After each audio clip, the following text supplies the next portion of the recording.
Hello everyone. Imagine being thrown into a tiny, disgusting, high maximum security prison cell for the rest of life, without the possibility of parole. Are you going to accept your fate and live every bored second, or pull a masterpiece of escape like the two notorious inmates we are about to expose in this episode?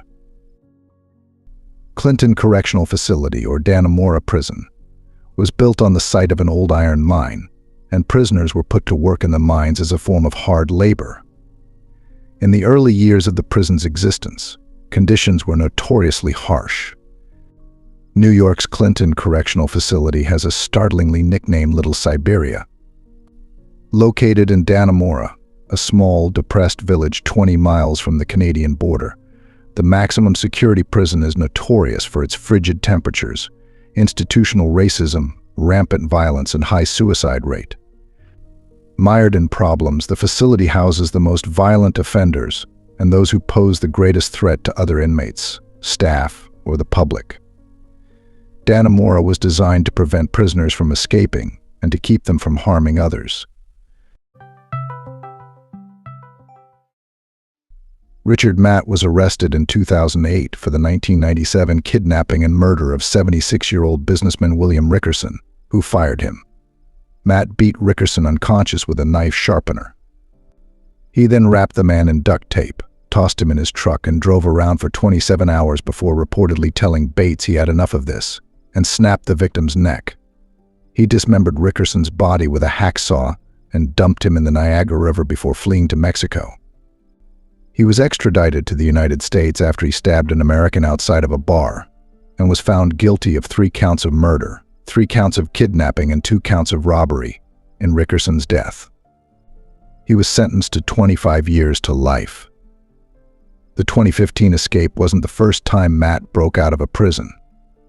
In 1986, he scaled the fence surrounding the Erie County Jail in Alden, New York, and was on the lam for 4 days before being caught by police. David Sweat was serving a life sentence without parole for the 2002 shooting death of a sheriff's deputy. He and 2 other men stole a pickup truck and loaded it with firearms they had stolen from a gun store in Pennsylvania. After crossing the state line into New York, they were stopped by Deputy Kevin Tarshia. The 3 men shot the officer 15 times and ran over him with the stolen car. To avoid the death penalty, Sweat pled guilty. Mitchell at the time was a tailor at Clinton facility, allegedly having a romantic relationship with Matt, smuggled hacksaw blades, chisels, lighted glasses, and drill bits into the prison using frozen hamburger meat. She later admitted to striking up a flirtation with the 2 convicts and said depression was the reason she agreed to aid in the escape. She started bringing the men cookies and brownies, and eventually they asked her for tools.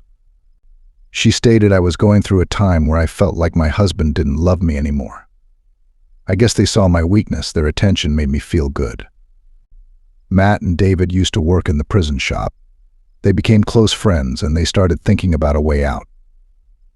At first, they wanted to open the cell's doors and climb the prison walls, but it was a high-risk option because of the tower guards and the high walls of the prison.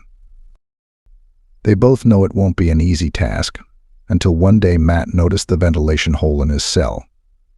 For 85 nights, they worked for up to 3 hours a night.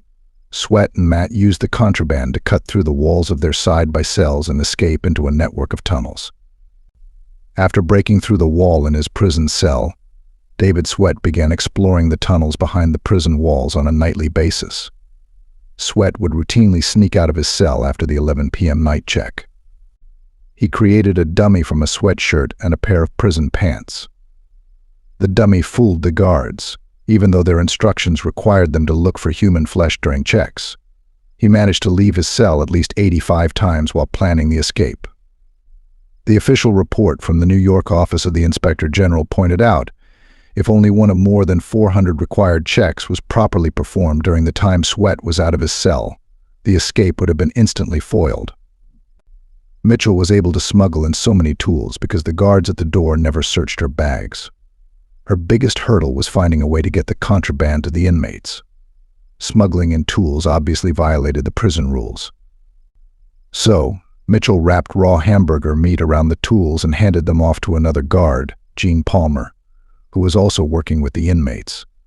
A collector of Matt's artwork, he was particularly lax with the pair and often helped them smuggle in more art supplies. Palmer knew he shouldn't have been smuggling in anything to the prisoners, raw meat included, but he went along with it anyway.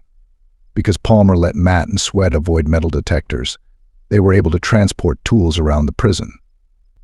David lost 30 pounds during the months he spent sawing through pipes under the prison. Sweat said he was probably about the best physical shape I've been in, however. Sweat worried that his heavier partner would get stuck in the pipes. Sweat took a measuring tape from the tailor shop where the inmates worked and made Matt measure himself. When Matt and Sweat escaped, they sparked a massive manhunt, and the inmates planned out every step of their escape, all the way down to leaving goodbye notes. Matt left a note in his cell that said, "You left me no choice but to grow old and die in here. I had to do something." He also signed a calendar decorated with his own artwork, "Time to go, kid." After escaping from the maximum security prison, Matt and Sweat led police on a manhunt that lasted more than 3 weeks.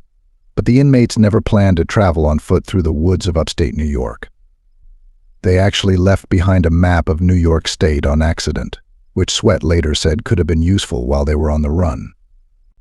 According to the original plan, Joyce Mitchell was going to pick up the inmates in her Jeep. She was supposed to sedate her husband and help them escape. On the night of the escape, though, Mitchell panicked. Instead of carrying out the plan, Mitchell checked herself into a hospital. Mitchell admitted she'd helped the men escape the next day. Matt and Sweat didn't jump straight to asking guards to smuggle in hacksaws.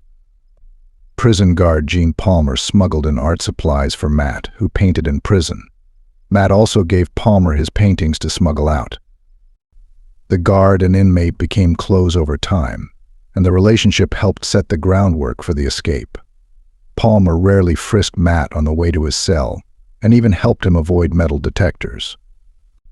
The privileges helped Matt smuggle in half a dozen hacksaws, which the inmates used to carve holes out of their cells. Matt and Sweat stored up food for their escape.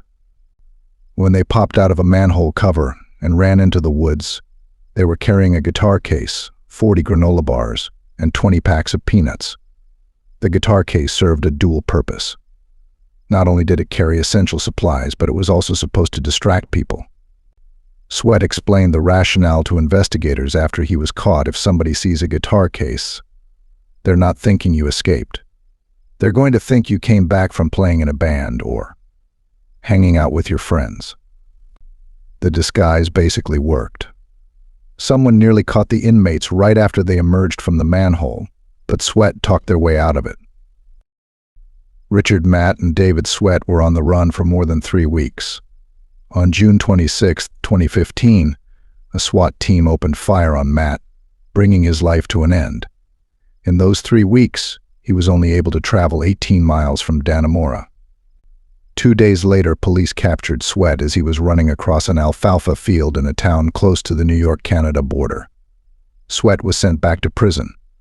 In the end, the manhunt cost New York $23 million. The state also invested more than $500,000 in prison repairs to upgrade security.